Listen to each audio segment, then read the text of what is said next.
गुरुर्ब्रह्मा गुरुर्विष्णु गुरुर्देव महेश्वर गुरुर साक्षात परब्रह्म तस्मै श्री गुरुवे नमः। श्री गुरुवे नमः। मेरे आराध्य देव श्री गुरु महाराज के चरणों में सत सत नमन, सत सत नमन। एक ऐसा प्रसंग है,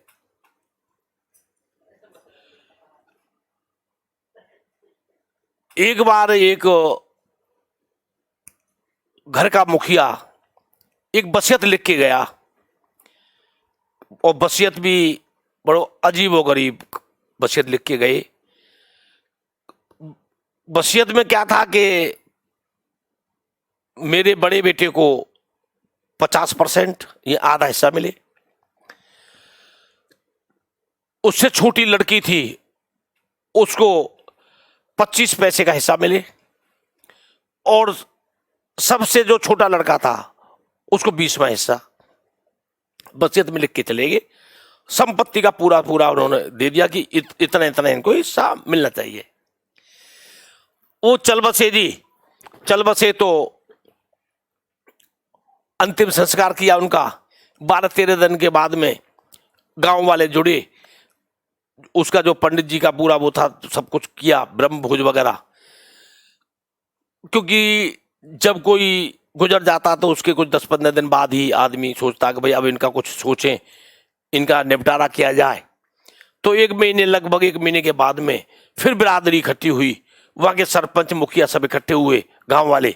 उन्होंने कहा भैया जो तुम्हारे पिताजी संपत्ति वगैरह छोड़ गए हों और तुम पे कुछ लिखा पड़ी हो तो हम उसका निपटारा करते हैं। तो बड़ा बेटा बोला कि हाँ मेरे पिताजी एक यानी वसीयतनामा छोड़ के गए हैं, उन्होंने निकाल लाओ भैया।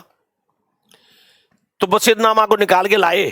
तो वसीयतनामे में जो उन्होंने पढ़ा कि भाई जो मेरी संपत्ति है उसमें से 50% 50% मेरे बड़े बेटे को, 25% मेरी लड़की को, और 20वां हिस्सा मेरे छोटे बेटे को।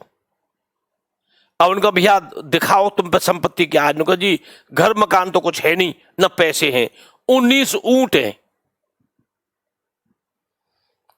अब 19 ऊंट सुन के जो सरपंच थे, मुखिया थे, पटेल थे, वो बोले भैया 19 ऊंट तो हैं, पर 19 ऊंट बटेंगे कैसे। अब सब दिमाग लगा रहे हैं जी चौपाल में बैठ के। अब 19 ऊंट में से 50% कर दो, 9.5 ऊंट, यानी एक ऊंट काटना पड़े। नो भाई ये तो मामला गड़बड़ हो जाएगा। चलो एक ऊंट कट भी जाए तो फिर भी मतलब आगे 25%, फिर वो फिर 4.25, 4.5, 4.25 चाहिए। उनके दिमाग काम नहीं कर रहा। एक बोला उनके भाई ऐसा करो, इन ऊंटों को 19 ऊंटों को बेच दो, और जो पैसे आएंगे पैसे आराम से बढ़ जाएंगे। वो बोले हाँ भाई ठीक कहा। परंतु बड़े पुत्र को कहा कि भैया ऐसा कर दें, इन ऊंटों को बेच देते हैं हम, और जो पैसे मिलेंगे वो तुम बांट लो। वो नहीं नहीं जी नहीं नहीं, पिताजी ऐसे लिख के नहीं गए। पिताजी तो जो कह के गए वो ही होगा। अब वहां से वो उनका एक पुराना दोस्त वो निकल के जा रहा था। तो वहां मतलब वो इसी बात पर विचार विमर्श हो रहा था। पंचायत चल रही थी, और आपने देखा पंचायत गांवों में उनके पास समय ही समय होता है, काम तो कोई होता ही नहीं। पंचायत में सवेर से बैठे शाम हो जाए कोई फर्क क्या पड़ना है, हुक्का चलता रहता है, बीड़ी सिगरेट चलती रहती है। अब उसने कहा भैया ये पंचायत किसकी हो रही है। भाई ये फलाना फलाना आदमी गुजर गया है, वो अपनी वसीयत लिख के गया है। अब ऊंटों की कहानी चल रही है, अब 19 ऊंटों का बंटवारा नहीं हो रहा। उसने बड़े ध्यान से समझा, वसीयत को पढ़ा भी। उसने कहा कि भैया मेरा दोस्त था, वो अच्छी जगह पे गया, मैं मृत्यु लोक में हूं। ऐसा करो मेरे पास एक ऊंट है, इसे ले लो, आप इसे मिला लो, तुम्हारा बंटवारा हो जाएगा तो बड़ी अच्छी बात है। अब एक ऊंट मिला दिया तो 19 की जगह 20 ऊंट हो गए। अब 50% 10 ऊंट तो उसके बड़े बेटे को दे दिए। वो खुश हो गया जी, चलो जी जैसे पिताजी करके गए थे वैसे अच्छा हो गया। 25% यानी 5 ऊंट 5 ऊँट उस बेटी को दे दिए, उस लड़के से छोटी थी, बड़े बेटे से। 20वां हिस्सा यानी 4 ऊँट उस छोटे वाले बेटे को दे दिए। तो 10 ऊँट बड़े को, 5 ऊँट गुड़िया को और 4 ऊँट छोटे बेटे को। कितने हो गए? 19 ऊँट। 19 ऊँट बट गए। अब जो बैठा था उनका दोस्त, जो पुराना दोस्त था, उसका ऊँट बच गया। तो भैया तू अपने ऊँट लेके चले जा। अब उनका तो बंटवारा हो गया, अब उनको भी एक ऊँट अपना मिल गया। इसका कहने का भाव यह है, संसार में आदमी ये ऊँटों के चक्कर भी लगा रहता है। एक ऊँट क्या है? एक गुरु मंत्र है, गुरु दीक्षा है। जब तक आप गुरु मंत्र नहीं लेंगे, गुरु दीक्षा नहीं लेंगे, गुरु नहीं बनाएंगे, तो 19 ऊँटों के चक्कर में ही पिसते रहोगे। जो 84 लाख योनि है ना, उसी में ही घूमते रहोगे, 84 लाख योनि में। क्योंकि ऊँट का चक्कर है। क्योंकि 19 ऊँट किस लिए बनाए हैं? क्योंकि 5 हमारी कामेंद्रियां हैं। 5 कामेंद्रियां कौन कौन सी हैं? हाथ, पैर, मूत्र द्वार, मल द्वार और जीभ। ये 5 हमारी कामेंद्रियां हैं और 5 हमारी ज्ञानेंद्रियां हैं। ज्ञानेंद्रियां हमारी 5 कौन कौन सी हैं? आंख, कान, नाक और मुंह और त्वचा। ये हमारी 5 ज्ञानेंद्रियां हैं।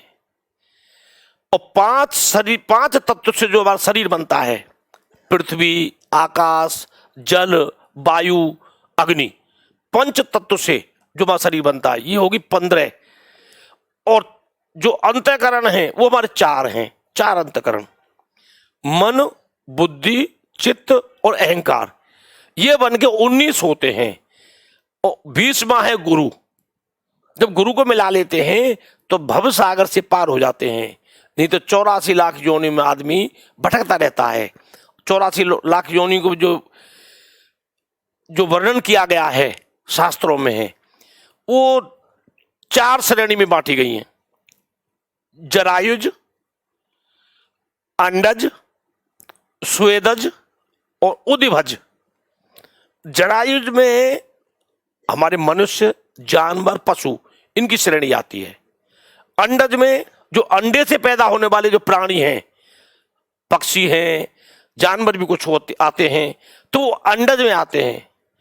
और स्वेदज, स्वेदज में जो मैल, गंदगी, इससे जो पैदा होते हैं, आपने देखा होगा गोबर डल गया, कीच डल गई, उसमें छोटे छोटे कीड़े पैदा हो जाते हैं, वो सब स्वेदज में आते हैं। स्वेदज अपना आप पैदा होने वाले, मैल से, गंदगी से, कीच से, कीचड़ से, इससे जो पैदा होने वाले जो प्राणी हैं, वो सब उसमें आते हैं स्वेदज में।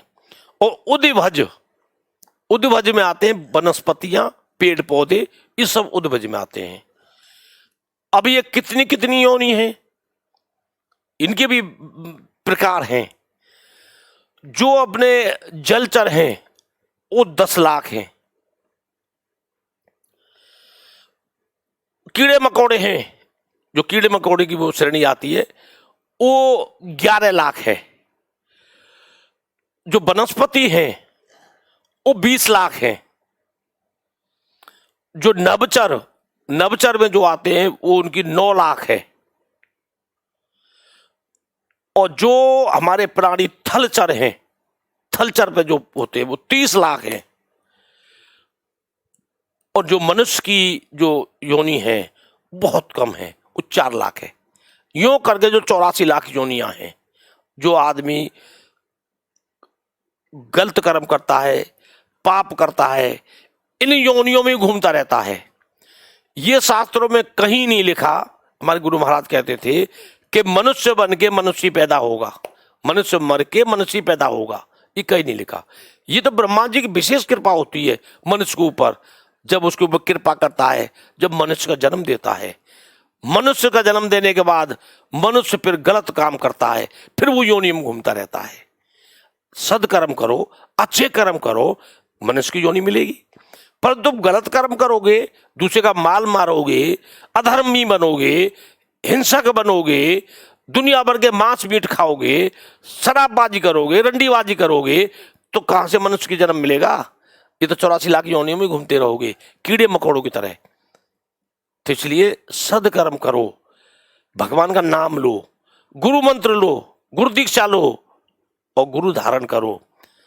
तो इसी से उद्धार होगा, इसी से गति होगी, इसी से मोक्ष प्राप्त होगी।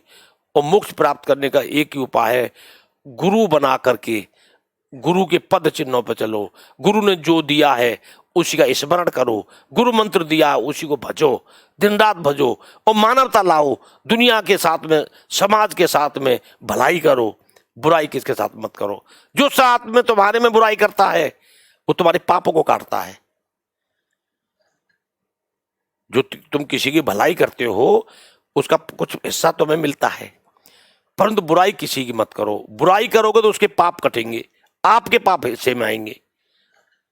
तो इसलिए गुरु धारण करना अवश्य चाहिए मनुष्य को।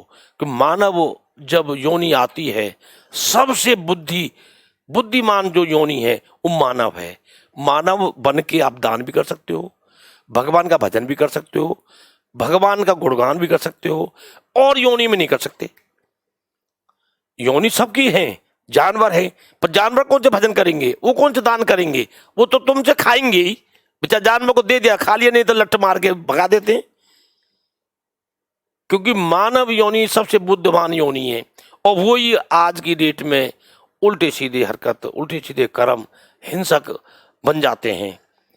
ऐसा नहीं करना चाहिए। बोल श्री गुरु महाराज की, श्री गुरु महाराज की, आज के आनंद की जय। श्रीमन नारायण, नारायण हरि, नारायण हरि।